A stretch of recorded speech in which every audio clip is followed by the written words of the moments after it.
Welcome to Old Path Ministries in our study through the book of 1 Kings. We ended at verse 12 of chapter 2 last week.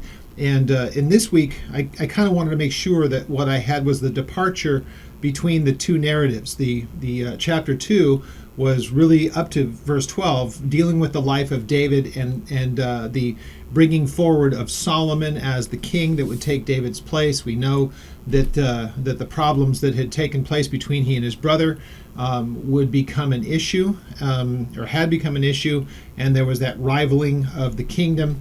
What we have in front of us today is going to be kind of a repeat of that, and also at the end of the last chapter, we also saw with David as giving kind of, I guess you could say, the final directives to Solomon, but leaving it to Solomon to David really only pretty much says, you're a man of wisdom. Now, a man of wisdom would obviously want to be consulting and making sure that this is what the Lord wants, but Solomon's actions don't really tell us that he goes to the Lord with this. He just takes various actions based on the things that David had said. So we'll see that play out here. And we get a chance to also see Solomon put in this place, recognizes David would be, with all of his faults, would be a pretty tough act to follow, if you think, and saying that in the most reverent way. How do you follow after somebody like David, considering how, if you will, kind of iconic he was? But what we do know is Solomon was the son of that promise that was given to David, and he was going to fulfill the things that God had laid hold of him to do. So he was going to be successful. The question would be how successful, and we'll deal with that. I don't want to get too far ahead of ourselves, because one of the things that Solomon asks for is for wisdom and how it is that he should lead the people. He doesn't know how to do that as David did. David was so successful in that aspect. So as far as that's concerned, we'll get to that in a few moments. Solomon is a pretty interesting case study in knowledge and wisdom, but whether or not you follow through. And we'll get to that because he's an interesting character in this. So as far as that's concerned, we'll get to that in due course as we go through this. We'll get to chapter 4 today, and hopefully you'll find this to be kind of edifying and at the same time cautionary is a good way to put it, I think. So chapter 2, we're going to pick up at verse 13. Let's have a word of prayer. Father, as we come before you this day, we pray that you would give us understanding in your word, and that your Holy Spirit would help us as we study what is the history, and that we would understand what the history means, but then we would make application where it is fitting, how we see how you interact with your people, and how it is that we would respond to you as you do these works in our lives. So we pray that you would be glorified, and that you would use this time to speak to each person as we study through your word, God. May it be something that transforms and changes our lives as we read, and as we study, and as we learn, and as you give to us wisdom and knowledge. We give you all thanks, we give you praise, and ask that you would glorify yourself through the teaching of your word today. In Jesus' name. All right. So chapter 13, this is now, we know that Adonijah is his older brother, the one who had tried to take in kind of a backdoor way the king's position from Solomon in David's weakened position. We studied that last week. He had gathered together himself a group of people, and no small group. I mean, he had priests, and he had Joab, and he had David's other sons with him, and there was a feast, and the people were there, and he was proclaiming himself to be king.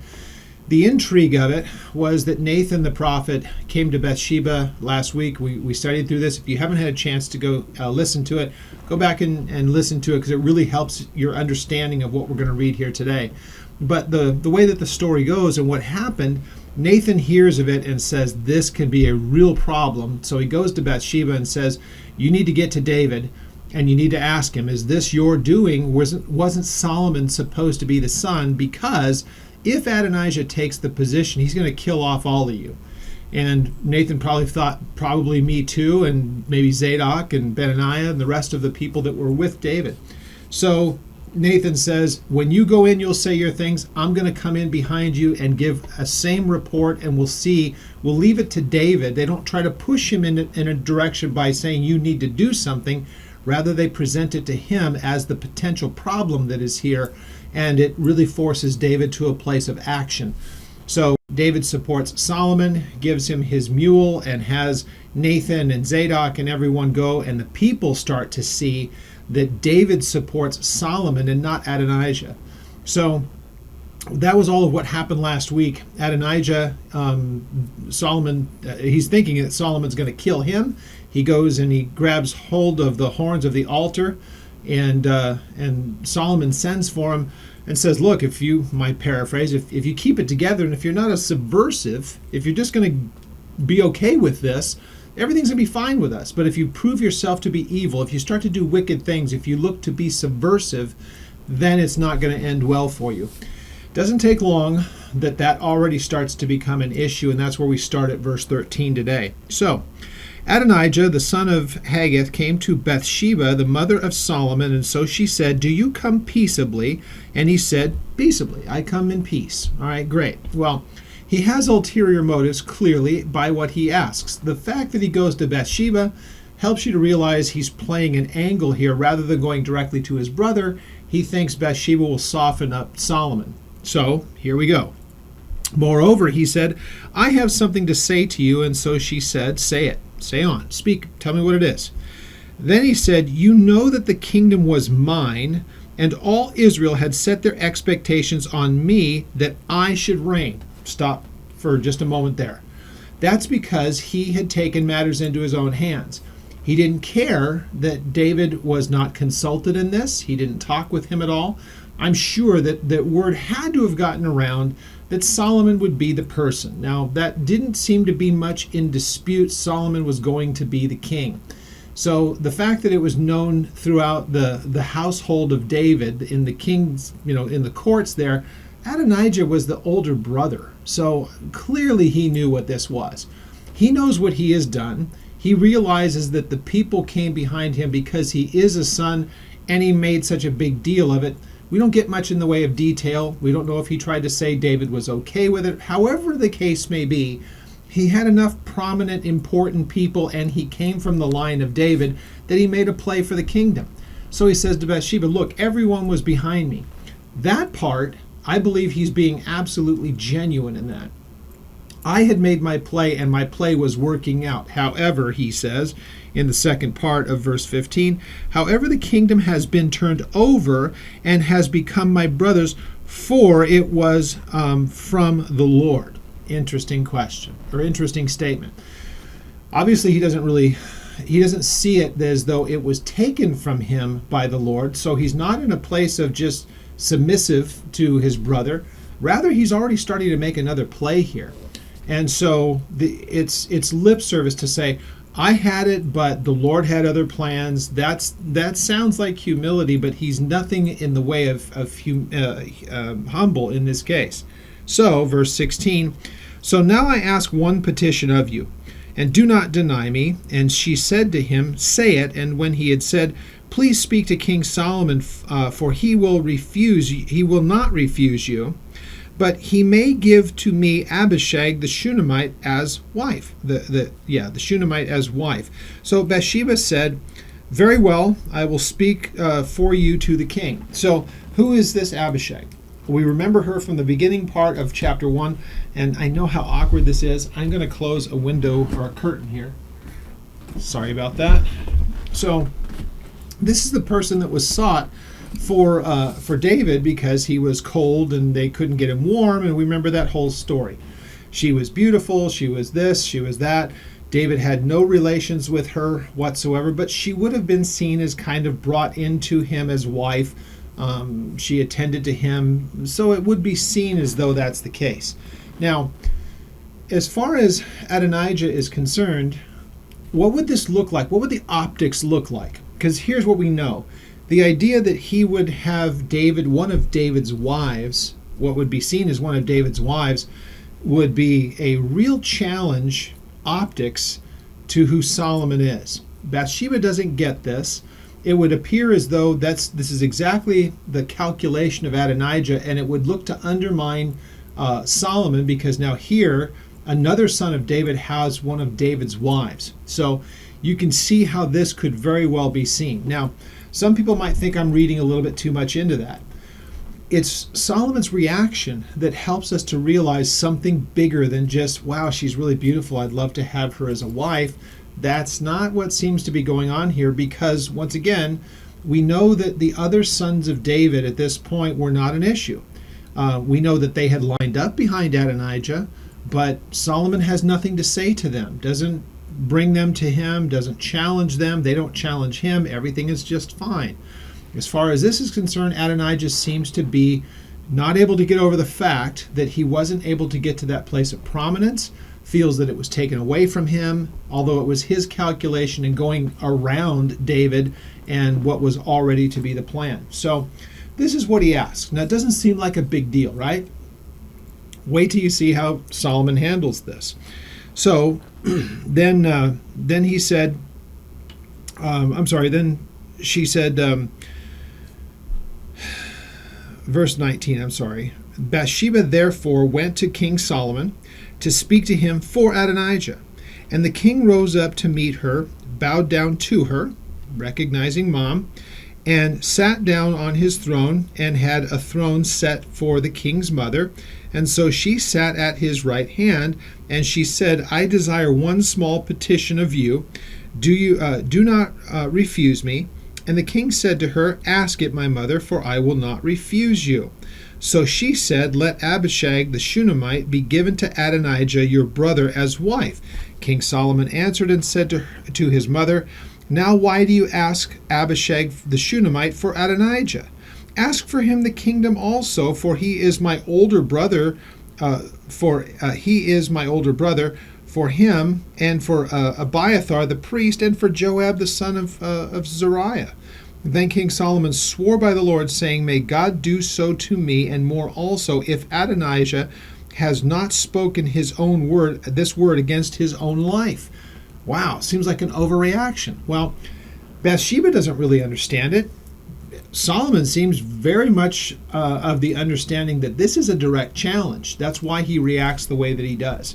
So the question is, by doing this, he would set himself up as a rival. How he thought he'd get away with it is anybody's guess, but how he thought he'd get away with trying to make himself the king is also one of those things. I guess ambition is just such a blinding thing. So he's going to have to deal with his older brother, and basically he says, that's it. He's done exactly what I told him not to do. In fact, let's go back and look at that in verse 50 of chapter 1. Here's what we read there. Adonijah was afraid of Solomon, and so he arose and he went and he took hold of the horns of the altar.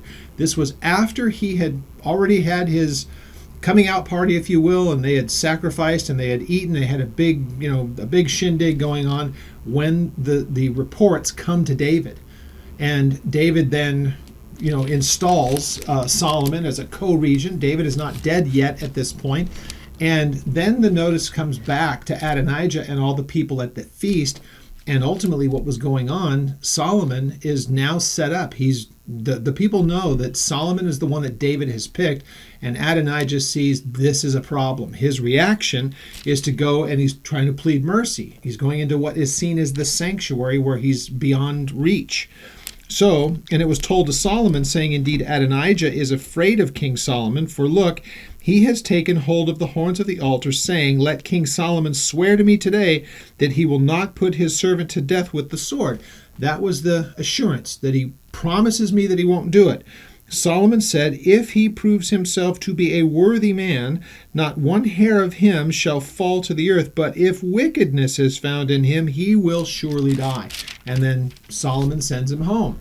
Solomon sees this as a play of a wicked man trying to still find a way to be a rival to Solomon, and Solomon's having none of it.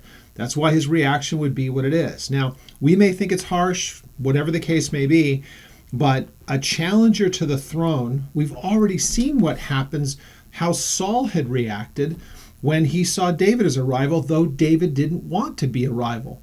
He was not looking to become king and actually had many opportunities, at least that we know of. He had several that we've read about where he very easily could have killed Saul. But he wasn't going to do that. That wasn't his place, and that's what he saw. So there's the difference. Having a rival is, if that rival is somebody who is lesser in position but ambitious to take yours, this is what ends up happening. So we see how David, or how Solomon ends this whole thing. Verse 24. Therefore, as the Lord lives, who has confirmed me to set me on the throne of David my father, and who has established a house for me as he has promised, Adonijah will be put to death this day. So King Solomon sent by the hand of Benaiah, the son of Jehoiada, and they struck him down and he died. That was that. Okay? Problem solved. Again, this may seem heavy-handed to us. And again, if we're looking at this through the New Testament eyes, well, where's the grace? Where's the mercy? Where's this? Where's that? A little bit different back then because, again, here's a man who has already tried to subvert, and by the reaction that we saw, especially of Nathan, and really of how he had convinced Bathsheba, they were convinced that Adonijah wouldn't have been so merciful towards them had he been able to take control. They would have died. They were sure of that. So that's that. Now he has to go down the rest of the line of the people. Remember, some of these people David has mentioned, others he has not, but the fact that they had lined up behind Adonijah, he's going to have to deal with them as well. So, and to Abiathar the priest, the king said, now go to Anathoth, to your own fields. You're going to go back home. For you are deserving of death, but I will not put you to death at this time, because you carried the ark of the Lord God before my father David, and because you were afflicted every time my father was afflicted. So this is the only reason that he's allowed to go back home, but he was part of what was the coup under Adonijah. But he says, because you had been faithful to my father and you didn't leave his side while he was, going through his troubles, I'm going to let you live at this point. You're just going to go away from here. You're going to have nothing to do with what's going to take place here. So he says, so in verse 27, so Solomon removed Abiathar from being priest to the Lord, that he might fulfill the word of the Lord, which he spoke concerning the house of Eli at Shiloh. And that idea that it wouldn't be a continual thing. Eli's line was going to be an issue. So, verse 28.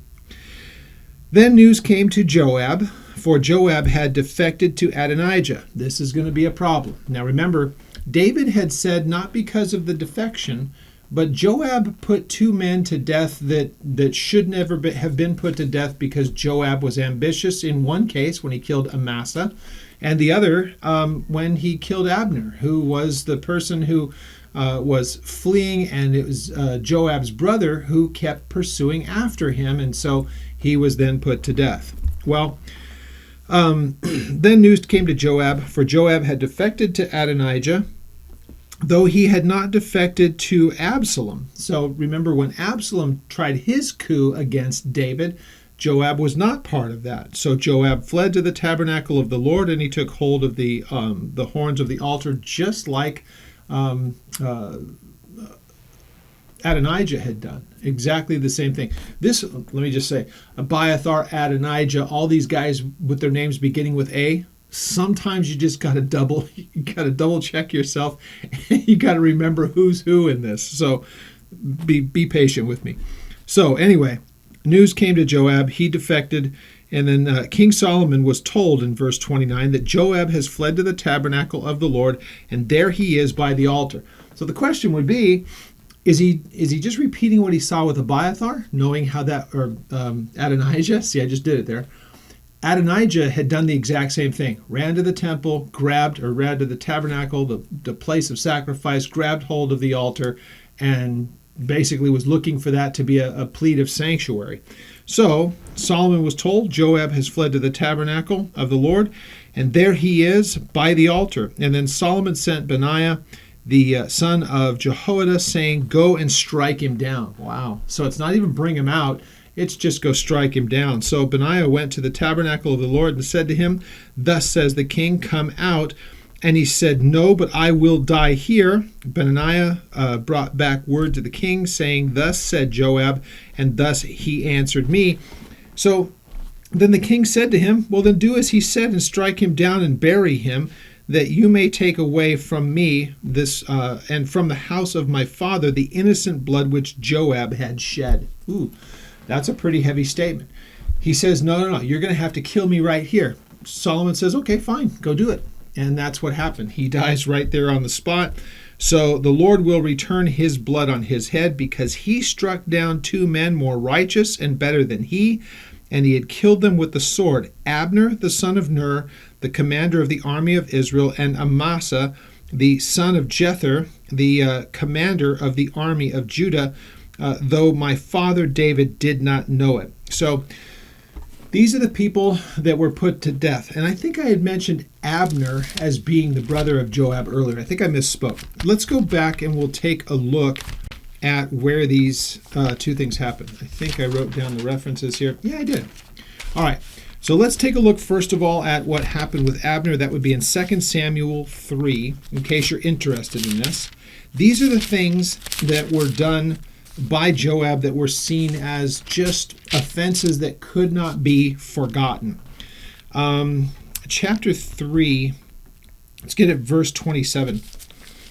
Now, when Abner had returned to Hebron, Joab took him aside in the gate to speak with him privately, and there he stabbed him in the stomach so that he died for the blood of Asahel, his brother. So if you remember, there was the kind of the war between the factions, and the brother of Joab kept pursuing this man that is mentioned here. So again, Abner returned to Hebron, took aside in the gate privately, and there he stabbed him in the stomach because of what had happened to Asahel. Asahel kept pursuing after Abner, and Abner kept saying, stop, don't come after me, let's not have this end in bloodshed. And Asahel would not have anything of it, and so he ends up being killed. And here, Joab ends up kind of finishing off what he felt was just retribution. The other one that we'll find is in 2 Samuel chapter 20, and that's dealing with Amasa. So we get to verse 9.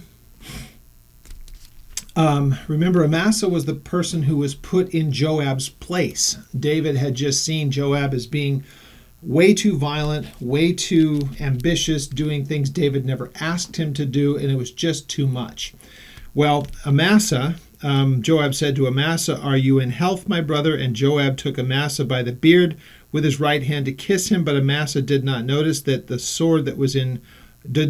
was a sword in Joab's hand, and he struck him with it in the stomach, and his entrails poured out to the ground, and he did not strike him again.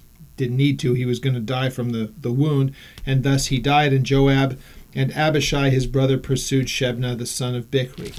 So 2 times, Joab gives the impression that everything is okay to get near enough to these 2 people, one whom he saw a rival, the other one whom he sought retribution. Both would be unjustified. Both were seen as murder. And of all the things that Joab had done, David felt these were the things that were just beyond, they couldn't be forgotten. They were just so horrible. Now, again, I've mentioned it before, but the irony in this is that this is the same Joab who was really asked by David, or put in the position by David, to make sure that Uriah, which was Bathsheba's husband, was put into battle and made sure that he wouldn't survive the siege of the city. So David really kind of used Joab to put the death sentence on a man to try to cover up David's sin. So you can see kind of the sordid just history of this whole thing. And it's where we kind of get to the place of saying, David, for all of his merits and for all of his tenderheartedness towards the Lord, and how he was always in that place of seeking God's forgiveness and cleansing and restoration whenever he would sin, he did some really despicable things. So that balance between a godly man but a man who can also be ruled by his passions. David's kind of a case study in that. Well, here Joab is put to death for the things that he had done. Now, so let's read verse 32 again. So the Lord will return. I should get back to the place where we started. Verse 31, sorry. Then the king said to him, do as he says. So Joab says, I'm going to die here. You take me here. So he struck him down, bury him, that you may take away from me and from the house of my father the innocent blood which Joab has shed. So the Lord will return his blood on his own head. And why is that? Because he struck down 2 men more righteous and better than he, and he killed them with the sword, Abner the son of Ner, the commander of the army of Israel, and Amasa the son of Jether, the commander of the army of Judah, though my father David did not know it. So again, that's the recognition that these were not orders given by David. Joab had taken these matters into his own hands, and he was seen as a murderer. Again, why David didn't carry out this probably has his reasons. I may have just pointed out one of them, if there was just one or many. But, David had used him, and he was complicit in covering up David's sin, though with minor objection that Joab had about the whole thing. Anyway, verse 33, their blood shall therefore return upon the head of Joab and upon the head of his descendants forever, but upon David and his descendants, upon his house and his throne, there shall be peace forever from the Lord. At least as far as that is concerned, there will be. So we certainly realize that David was told, because of his wickedness with Bathsheba and with what happened with Uriah and the covering up of his sin, or attempted to, the child that was born to them died, though it was not their only child. Clearly Solomon is a son also of Bathsheba. But all of David's reactions after the initial sin were just so horrible that God was dealing with them separately in that. That's why there's so much, I believe, palace intrigue with all of his kids is a part of that. But now it's a different era. And so the people who had also done wickedly, they were being put to sentence as well. Now notice what he says about Benaiah, the son of Jehoiada. He went up and he struck him and he killed him, and he was buried in his own house in the wilderness, verse 34. Verse 35, then the king put Benaiah the son of Jehoiada in the place over the army. He put Zadok the priest in the place of Abiathar. So those were his 2 replacements. Now, are we to believe if these men didn't have the history that they did, meaning Joab and Abiathar, would Solomon have kept them around? If they were faithful to his father David, and David didn't have the problems that he did with them, they would have probably stayed right in, because Zadok and Benaiah, they were with David. They weren't with Solomon. They were with David and then with Solomon, and they were allowed to stay. So their allegiance, if you will, to the throne and to David and then to his successor, they would continue on. The other ones that were subversive or just murderers, they were going to be dealt with separately. Now, Shimei, here's the other guy. Remember, he's the one, as David was running from Absalom, this was the guy that was cursing them along the way. And again, one of them wanted to kill him, and Abishai wanted him dead. And David said, no, it may very well be that the Lord has sent him here just for this reason.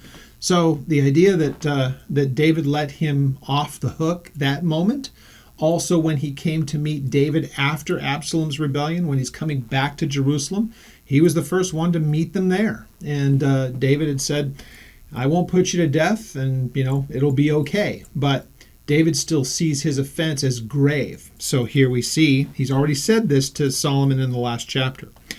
So the king sent, and he called for Shimei and said to him, build yourself a house in Jerusalem. Dwell there, do not go out from there anywhere. So I want to keep an eye on you, and I know what you've done, I know what you've said. Here are it's basically going to be almost a house arrest. You're going to have to stay in Jerusalem. For it shall be on the day that you go out or you cross the brook Kidron. If you go to the east, it's if you leave the city.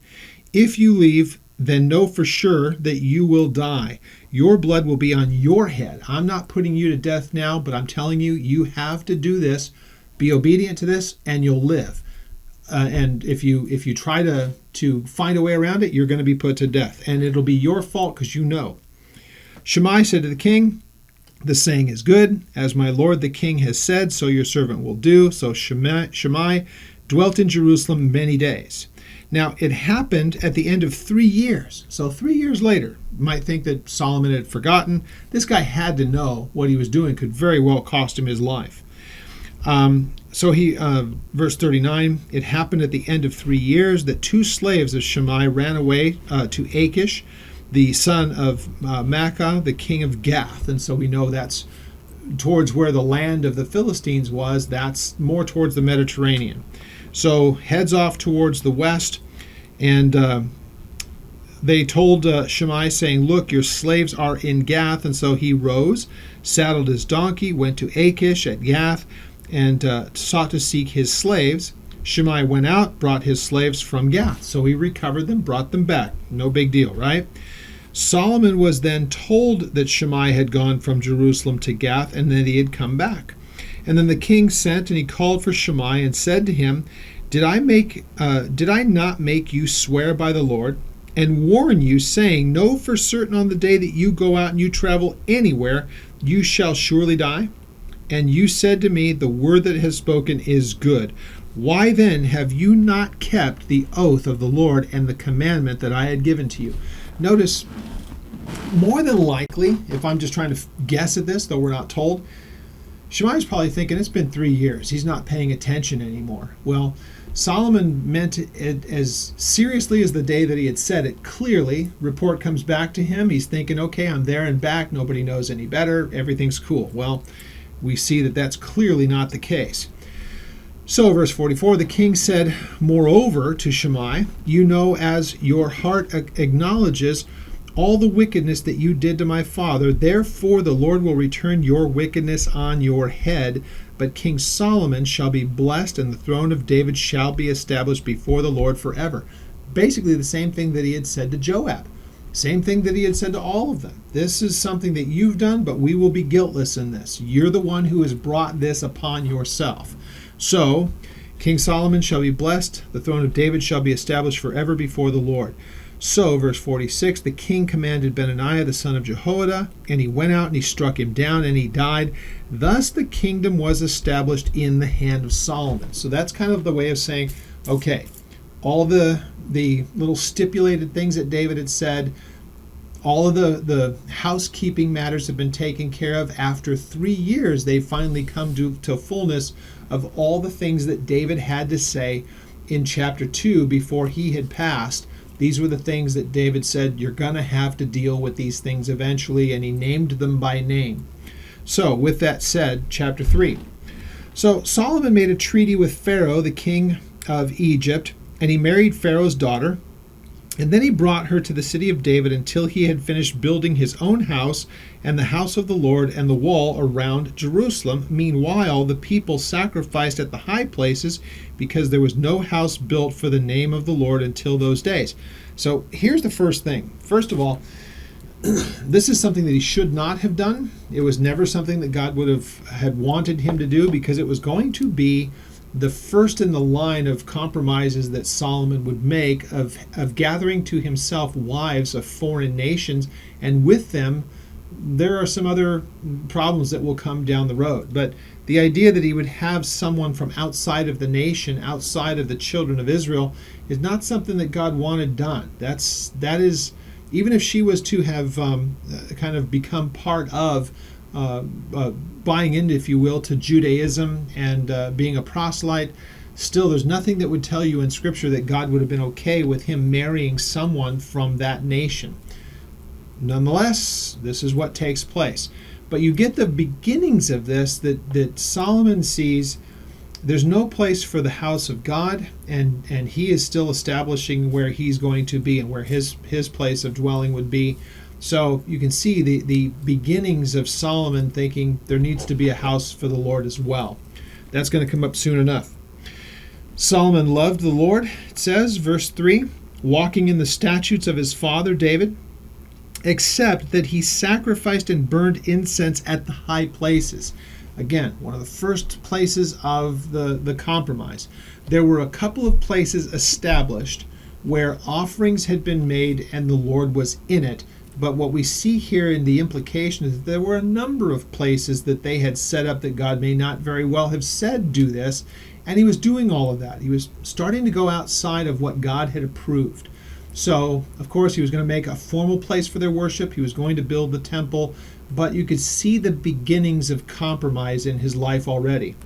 So, verse 4, so he went to Gibeon to sacrifice there, for that was the great high place, and Solomon offered 1,000 burnt offerings on the altar. And at Gibeon the Lord appeared to Solomon in a dream by night, and God said, "Ask, what shall I give to you?" So here he's at Gibeon, the right place for him to do this, and now the Lord is going to ask him this. This is a fascinating thing that happens here, and yet it's a great case study in wisdom and knowledge and what that means. And I can't wait to kind of develop this a little bit because it's really interesting to me. So, what shall I give you is what God asks of him. So Solomon said, "You have shown great mercy to your servant David my father, because he walked before you in truth, in righteousness, in uprightness of heart with you, and you have continued this great kindness for him, and you have given him a son to sit on his throne as it is to this day. Now, O Lord my God, you have made your servant king instead of my father, but I am a little child." And that's a way of comparison. He's not a child. Clearly, he's a grown man. So I do not know how to go out or how to come in. That's the leading of the people. How is it that I can be the king who will make decisions, who will lead the people as far as a nation is concerned? And if it's a matter of conflict, how can I be the one who goes before them and who brings them in and brings them out? He recognizes that this is just very, very difficult, and David seemed to do it with great blessing, and he realizes, Solomon does, it's because the Lord was with David. Regardless of David's own failures, this is something that David did well. He was a leader. So your servant is in the midst of your people, whom you have chosen, a great people, too numerous to be numbered or counted. This is a very important thing, and again, I don't feel that there's any falseness of his humility. He says, what the task that is put before me is enormous, not only because of the number of the people, but they're your people.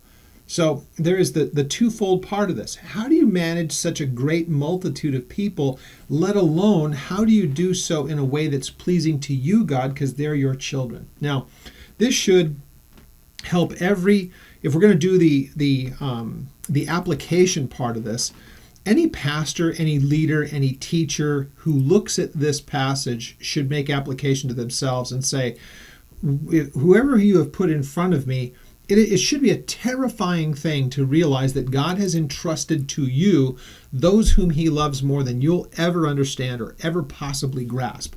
I've wrestled with this as a pastor a number of times. In fact, the day that I became the senior pastor at Cypress would have been Father's Day, June of 2010. That was, I think, the 20th of June. That was a Sunday morning, and Jack had passed before service had began. I didn't learn of his passing until after services were over, and that was because they didn't want me to have to go to the pulpit with that news and have that on my mind. The following week, that following Sunday morning, this was the passage that I had spoke on, and that understanding of just what was Solomon's mind was really kind of on mine as well. I'm following a man who had been the senior pastor there for better than 30 years. And, his example was, I thought, exceptional. I appreciated his ministry so much. He was a personal friend, but he was also someone who I looked to as a man who had gone before me and had this wealth of knowledge and experience. And he was a dear friend, but also someone who I looked up to and had great admiration for, spiritually speaking. So, with all of that said, I understand exactly where Solomon is at this point. You're following somebody who had dedicated themselves to the Lord and done so admirably. So who are you to take that place and to know what to do, unless God equips you to do exactly that. So again, the person who is put in this place of overseeing the people of God need to understand this right here. Your servant who is in the midst of your people, whom you have chosen. There are great people in multitude, but there are great people because of who they are and who they are representatives of, God's people. So I get it why he would say this. Therefore, here's my request, Lord. Would you give to your servant understanding and understanding heart to judge your people, that I may discern between good and evil? For who is able to judge this great people of yours?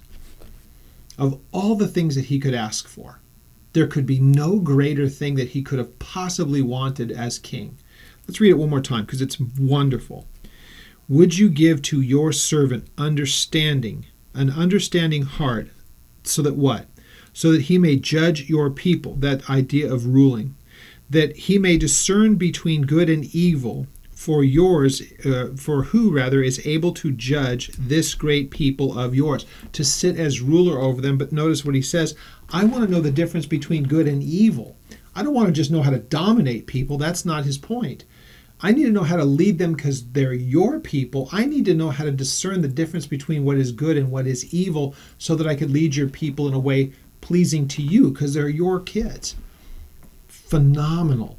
My goodness. I wish that pastors were more careful about this because it would put immediately in each of them a real humility to recognize that if they are genuinely called of God, he did not call them because they had some great ability. Though they might have ability, that's not why God called them. He called them because he has chosen them to do this, but they are only as good as their dependence upon the Lord to make them capable of what they do. Very, very important distinction. So with that said, the speech was pleasing to the Lord. Great, because he realized it wasn't just pretense. If it was pleasing to the Lord knows the heart. He was cool with what Solomon had said, and it was accurate, it was good. So God said to him, because you have asked for this thing, because you have not asked for long life for yourself, nor have you asked for riches for yourself, nor have you asked for the life of your enemies, but you have asked for yourself understanding to discern justice, doing the things that are just and right and good. Behold, I have done according to your words. See, I have given you a wise and an understanding heart, so that there has not been anyone like you before, nor shall there be one like you after you. And I have also given you what you have not asked for, both riches and honor, so that there shall not be anyone like you from among the kings all of your days. So now notice these qualifiers. So if you walk in my ways to keep my statutes, my commandments, as your father David walked, then I will lengthen your days. That's an interesting thing. I am going to give it with this stipulation. I will give you the things that you've asked for and so much more that you had never even imagined. But here's the qualifier. You have to walk with me as David did. Notice that God looks at David not for his failures, but for his heart and how it was dedicated to the Lord, even though there was failure. He's looking at David, the spiritual man, and not David, the physical man. Though David did not get away with his sin, there was consequence to it. But God looks at David, the spiritual man, and his love and his devotion to God and to his statutes. And so he says to Solomon, be like your dad. At the same time, if you've got understanding and if you've got wisdom, you will not do the same things that your father did if you employ those. We're going to get to that in just a moment. So as Solomon awoke, indeed it had been a dream, and he came to Jerusalem, stood before the ark of the covenant of the Lord, offered up burnt offerings, offered peace offerings, and made a feast for his servants. Now, we're going to get an episode where he's able to put his wisdom into practice. This is fascinating to me because you can say given understanding, or that's knowledge. I'll give you the ability to know what to do. But then wisdom is another element to that. Let me just substitute understanding with knowledge. There is knowledge and there is wisdom. Sometimes we use them interchangeably, but they're not interchangeable whatsoever. One leads to the other. And let me give you an illustration of that. Knowledge is knowing something. Wisdom is is doing something based upon that knowledge that's the right outcome. And to make it funny, knowledge would tell me that avocado is a fruit. Wisdom would mean I don't put it in a fruit salad alongside pineapple and watermelon and cantaloupe and all that other stuff. That goes in a fruit salad. Technically, an avocado is a fruit, but it doesn't go well with that. So that's the application of wisdom. I can know something, but just because I know it doesn't mean that I'm going to do it. And that's the problem. So was Solomon endowed with that understanding and having great knowledge, but then wisdom on how to act upon that knowledge? Did he have all of that? Absolutely. Does it mean that he always followed through with it? Absolutely not, clearly. Because for what other reason would Solomon say, like in Ecclesiastes, that vanity, vanity, all is vanity, there's nothing new under the sun? You can tell that's a pretty frustrated guy. So at the end of Ecclesiastes, you see him basically say the same thing. So what's the summation of this? In fact, let's go there. It's kind of an interesting thing. The book of Ecclesiastes.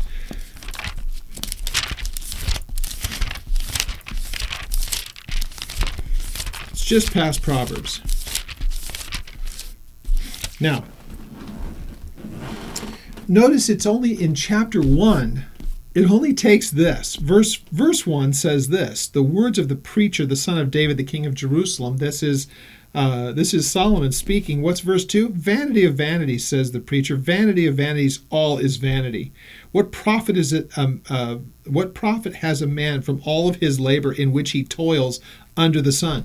You read the rest of this and you say, this is just a frustrated guy. Well, that may very well be the case, because you may have all the knowledge in the world, you may have incredible wisdom, but if you don't act upon it, if you do the dumb things that wisdom would tell you not to do based upon what you know, but you do them nonetheless, that's going to lead to this kind of a reaction. Look at how it ends. Look at how the book of Ecclesiastes ends. Go to the very last chapter, go to the very last few verses. Remember, let's look at verse 6. Remember your Creator before the silver cord is loosed, the golden bowl is broken, or the pitcher shattered at the fountain, or the wheel broken at the well. Then the dust will return to the earth as it was, and the spirit will return to God who gave it. That's just like there's the futility of things. Vanity of vanities, says the preacher, all is vanity. Look at verse 11. The words of the wise, they are like goads. Those are the things that direct you. They are the words of scholars. They are like well-driven nails given by one shepherd. And further, my son, be admonished by these things. Of making many books there is no end, and of much study it is wearisome to the flesh. So let us conclude this whole matter. After all of his lifetime and all of his experience, all of his misery and all of his failure, the idea that he had all of the wives that he had who brought in all kinds of idolatry, and how he kind of capitulated to them and built them places, and all of the folly of that, he says this. Let us hear the conclusion of this whole matter. Fear God, keep his commandments, for this is man's all. There is nothing more for man to do than that. For God will bring every work into judgment, including every secret thing, whether it is good or whether it is evil. Okay? Those are the words of a wise man, but said through the frustration that he knew better but didn't follow. You see, you can even learn from Solomon's wisdom by his failure. Isn't that an amazing thing? Let's go back to 1 Kings. So, verse 16. First real test of his wisdom. Now, two women who were harlots came to the king, and they stood before him. One woman said, "My lord, this woman and I dwelt in the same house. I gave birth while she was in the house. Then it happened on the third day after I had given birth that this woman also gave birth. And we were together. No one was with us in the house except for the two of us in the house." So just the women and these newborns. This woman's son died in the night because she laid on. She rolled over and suffocated him, would be kind of what's implied here. So, verse 20, so she arose in the middle of the night. She took my son from my side while your maidservant slept, and laid him in her bosom. and she laid her dead child at my bosom. And when I arose in the morning to nurse my son, there he was dead. But when I examined him in the morning, indeed, he was not my son whom I had born. So the other woman said, No, but the living one is my son, and the dead one is your son. And the first woman said, No, but the dead one is your son, and the living one mine. So there's this dispute. No, that's my child. You took him while I slept. After you killed yours, you swapped him out. Well, the king said, the one says, this is my son. The other one says, no. He just repeats the whole thing back, verse 24. So the king said, bring me a sword. And so they brought him a sword before the king. And the king said, divide the living child into two pieces, or into two parts, and give half to one and half to the other. So here's him using his knowledge and his wisdom. The knowledge is that he doesn't really have any kind of inside knowledge, but he knows that a mother would not want harm to come to her own child. So in wisdom, he says, well, why don't I just cut the kid in half? So he puts it out there to really kind of be as a test, and it works. Now, some people would look at this and say, oh, it's just a story, it's not true. Do I actually believe that this happened? Yeah, I have no reason to believe that it didn't, because it's given to me as a genuine story. It's not put in metaphor, it's not put in some poetry, it's nothing else. It is people came before him. So do I think it's a made-up story just as a way to embellish the idea that he had wisdom? Why would I need that? If it's been written down here as though it was a real event, it's a real event. So with that being said, Solomon hears this and he goes, there's no way for me to tell. There's no DNA test that can be given. They don't have that technology. What he basically can say, I do know this. The genuine mom would never want to see harm come to her child. So he puts this forward as a premise. Let's just cut the kid in half and you can both have your half. It would, of course, kill the child. So then the woman whose son was living spoke to the king, for she yearned with compassion for her son, and she said, my lord, give her the living child, and by no means kill him. But the other said, let him be neither mine nor yours, but divide him. So the king answered, and he said, give the first woman the living child, and by no means kill him. She is his mother. And all Israel heard the judgment which the king had rendered. And they feared the king, for they saw that the wisdom of God was in him to administer justice.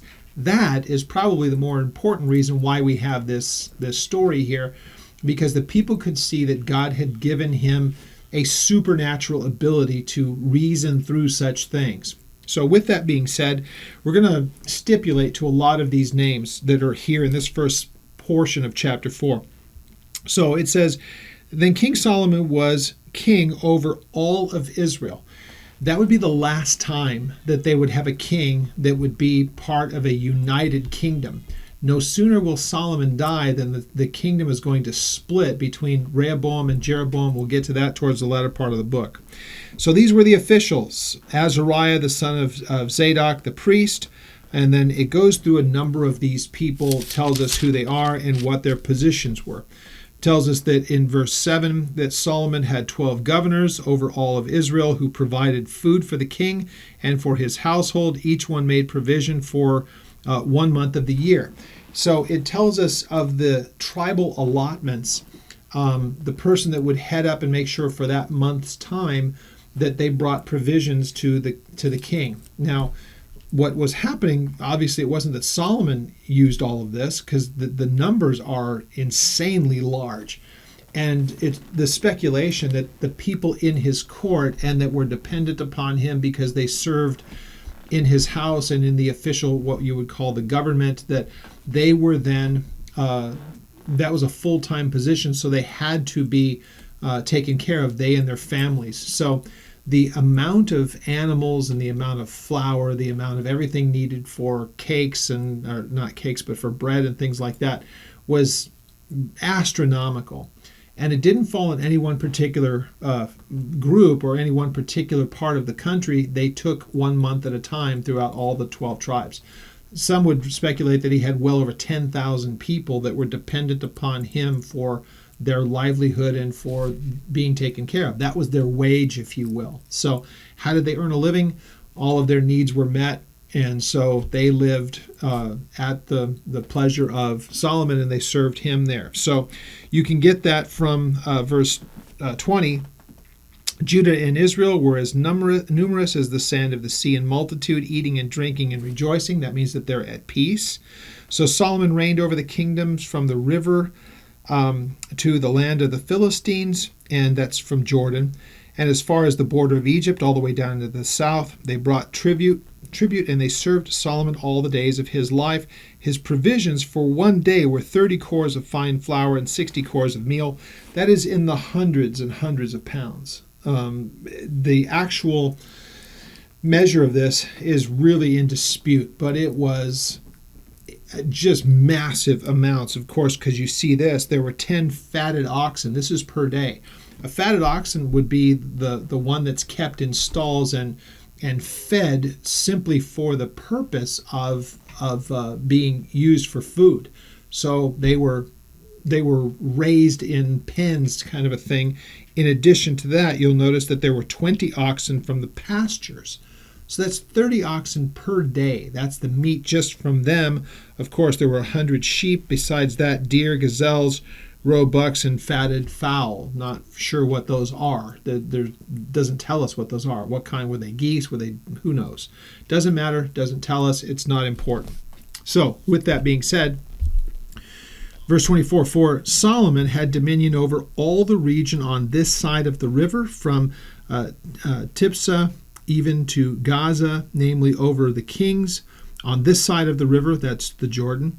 And he had peace on every side all around him. Judah and Israel dwelt safely, each man under his vine and his fig tree, from Dan to Beersheba all the days of Solomon. So to say Dan to Beersheba, if you're looking at the nation and it comes like this and then it comes down into a point, we're all familiar with what the nation of Israel looks like. Dan is at the very northernmost border of Israel. That's far, far up into the north, even to this day. It's right at the border of Lebanon. In fact, when we go visit there, we go to the city of Dan, and it's still there. It's excavated. It's an ancient city. It goes back to Canaanite times, 4,000 years at least. But on the back side of it, the northernmost part of the old ruins, there's a little hillside where you're able to be in the trenches of the 67 war that Israel had. And you look right down into Lebanon, and the border is just hundreds of yards in front of you, and you can see it. It's a road. There's no border like fencing or anything else, but it's insanely well monitored. And there's no people living from the Lebanese border or the Lebanese territory. There's nobody living right on the border. The town that's closest to it is a couple of miles out of, up the kind of a little incline. You can see it there. So suffice to say, if anybody was to come down through that area looking to come into the nation, Israel would know about it before they even had a chance to get close. But that's Dan, way, way, way up in the north. As you come down, Beersheba is kind of on the parallel. If you're looking at a map, it's kind of on the parallel with the southern tip of the Dead Sea. So if you're looking at a map and you see the Dead Sea over here, look straight across pretty much, and you're going to see Beersheba. That's really kind of the last of the occupied area that they lived in, because then it starts to come down into Sinai and down to the border of Egypt. There are some people that live there, but even to this day, it's not heavily inhabited. So for them to talk about Dan to Beersheba, technically, we've been there. Right at the very tip at the Red Sea is a town called Elat. And it's been there for a very, very long time. It's ancient, and it's in the land of Israel. It says right along to the border of Egypt, as we saw here. So all of that territory would belong to Israel, yet it wasn't very heavily inhabited. Even to this day, it's the same thing. It's desolate. So you'll have it dotted up with a thing here or there, but for the most part, no one lives there.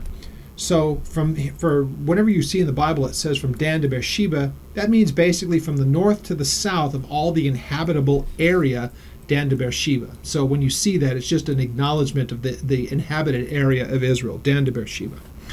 So it says, Solomon had, verse 26, 40,000 stalls of horses for his chariots and 12,000 horsemen. These governors, each man in his month, provided food for the king and for all who were at King Solomon's table. There was no lack in their supply. They also brought barley and straw and to the proper place for the horses and steeds, each man according to his charge. So, verse 29, God gave Solomon wisdom, exceedingly great understanding and largeness of heart, like the sand of the seashore. So even the idea of the idea of largeness of his heart, the compassion that he would have, again, for the people, all the things that he had asked for were given to him in greater amounts than he could have ever dreamt and wished for, plus all the other things, the incredible wealth that had been accumulated to him. God gave him favor, and we'll see through his life, as he walked with God and employed those gifts that God had given to him, things worked fine. It's when he stopped listening to those things that problems came in.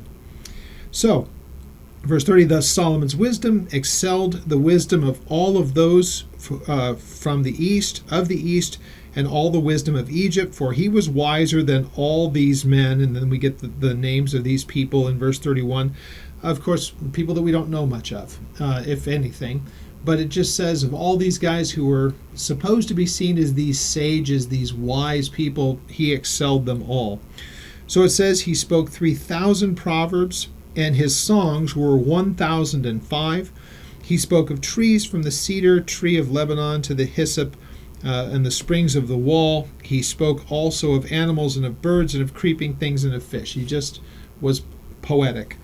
And men of all nations from the kings of the earth who had heard of his wisdom came to hear the wisdom of Solomon. And so we see at chapter 5, he starts to transition about the building of the temple. So we'll stop here, and we'll pick up at chapter 5 next week. Now, there's a lot of, if you will, kind of food for thought in this chapter that we've kind of gone through. The idea that we can come to the Lord and say, God, would you help me to have knowledge and wisdom and understanding. The idea that God would ever withhold that from us when we seek that from him is kind of, nuts that he would ever withhold that from us. And if he's willing to give that to us, there is also the question that he may do everything necessary to give what we've asked, but if we don't employ it, we're just as the person without understanding and without wisdom. We're going to be left on our own to our own devices, and that always ends poorly. So it's good for us to be able to say, God, help me to know. Help me to be wise. Help me with my decisions. But at the same time, we had better be willing to come to him and to seek him for the very thing that we ask, and then to be obedient based upon what we know of his word or the leading of the Holy Spirit or whatever it may be that would consult to us what it is that our next course of action should be. Obedience must absolutely follow, or the promises and the giftings of God are going to be useless because we will thwart that work by our own will.